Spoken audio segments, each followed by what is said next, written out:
Koppam എരുമത്തടത്തിൽ geology വകുപ്പ് അധികൃതർ പരിശോധനയ്ക്കെത്തി. നാട്ടുകാർക്ക് ഭീഷണി ഉയർത്തിയ മൺകൂനകൾ പൂർണ്ണമായും ഇവിടെ നിന്ന് മാറ്റുന്ന കാര്യങ്ങൾ വിശദമായി പരിശോധിക്കാൻ തീരുമാനം. കൊപ്പം പഞ്ചായത്തിലെ എരുമത്തടത്തെ പാറമടക്ക് സമീപം വൻതോതിൽ കൂട്ടിയിട്ട മൺകൂന മുഴുവനായും സ്ഥലത്തു നിന്നും നീക്കം ചെയ്യണമെന്നതുൾപ്പെടെയുള്ള നാട്ടുകാരുടെ പരാതിയെ തുടർന്നാണ് ജിയോളജി വകുപ്പ് അധികൃതർ സ്ഥലത്ത് പരിശോധന നടത്തിയത്. ജില്ലാ geologist MV Vinod, assistant geologist VK Rahul എന്നിവരുടെ നേതൃത്വത്തിലാണ് പരിശോധന നടത്തിയത്. പഞ്ചായത്തിലെ 12-ാം വാർഡിലെ എരുമത്തടത്തെ ക്വാറിക്ക് സമീപത്ത് കൂട്ടിയിട്ട വൻ മൺകൂന മഴയിൽ കുത്തിയൊലിച്ച് താഴ്വാരത്തെ വീടുകളിലേക്ക് എത്തിയതോടെയാണ് നാട്ടുകാർ പരാതിയുമായി രംഗത്തെത്തിയത്. തുടർന്ന് റവന്യൂ അധികൃതർ പരിശോധന നടത്തി മണ്ണ് നീക്കം ചെയ്യാൻ നോട്ടീസ് നൽകി. എന്നാൽ മണ്ണ് നീക്കം അശാസ്ത്രീയമാണെന്നാരോപിച്ച് വീണ്ടും നാട്ടുകാർ രംഗത്തെത്തുകയായിരുന്നു. ഇതോടെ മണ്ണ് തട്ടുതട്ടുകളാക്കി മാറ്റി ഭൂവസ്ത്രം വിരിക്കുന്ന പ്രവർത്തികൾ ക്വാറി അധികൃതർ നിർത്തിവെക്കുകയായിരുന്നു.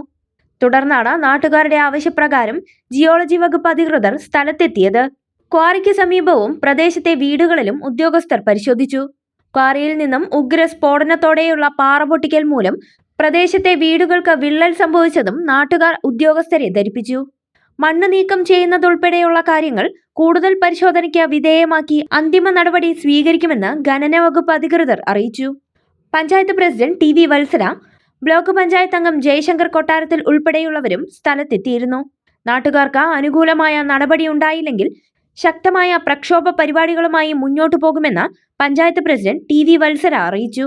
എരുമത്തടം കോറിയുടെ പ്രശ്നത്തിനോടനുബന്ധിച്ച് ഇന്ന് ജിയോളജി വകുപ്പിൽ നിന്ന് ഉദ്യോഗസ്ഥർ വന്നിരുന്നു. അവരായിട്ട് സംസാരിച്ചു. അവർ കോറിയുടെ പ്രദേശമൊക്കെ കണ്ടു. മണ്ണ് കൂനായിട്ടുള്ള പ്രദേശം പോയി കണ്ടു. അവർക്കത് ബോധ്യപ്പെട്ടിട്ടുണ്ട്. പ്രദേശവാസികൾക്കത് ബുദ്ധിമുട്ടാണ് എന്നുള്ളത് അവർക്ക് ബോധ്യപ്പെട്ടിട്ടുണ്ട്.